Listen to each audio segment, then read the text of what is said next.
nakakahiya sa pagiging bakla!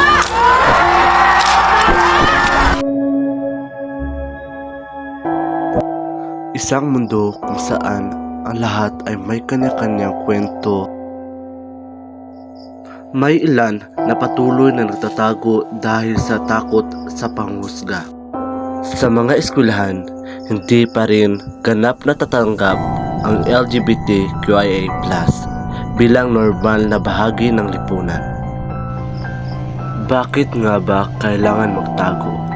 Bakit kailangang mangingibabaw ang diskriminasyon kaysa sa pagtanggap? Ang mga mapanghusgang salita at titig ay tila mga patalim na tumatama sa ating pagkatao. Hindi ba't lahat tayo ay nararapat respetuhin? Anuman ang ating pagkakaiba? Ang diskriminasyon ay hindi lamang nakasakit sa labas, kundi pati na rin sa loob, sa puso, sa isipan, sa pagkatao at tanging ang respeto at pagtanggap lamang ang nagsisimula ng tunay na pagbabago. Ipinaalala sa atin na may puwang tayo sa mundo.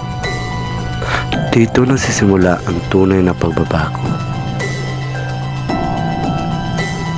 Natutuldukan ang diskriminasyon at lumalago ang pagkapantay-pantay. Walang sino man ang may karapatan magtakda ng limitasyon batay sa ating kasarian at pagkakaiba. Lahat tayo, anuman ang ating intindidad, ay may karapatan na mabuhay ng pantay-pantay, ng may dignidad at respeto. Kaya't sama-sama nating itaguyod ang isang mundong walang diskriminasyon para sa lahat.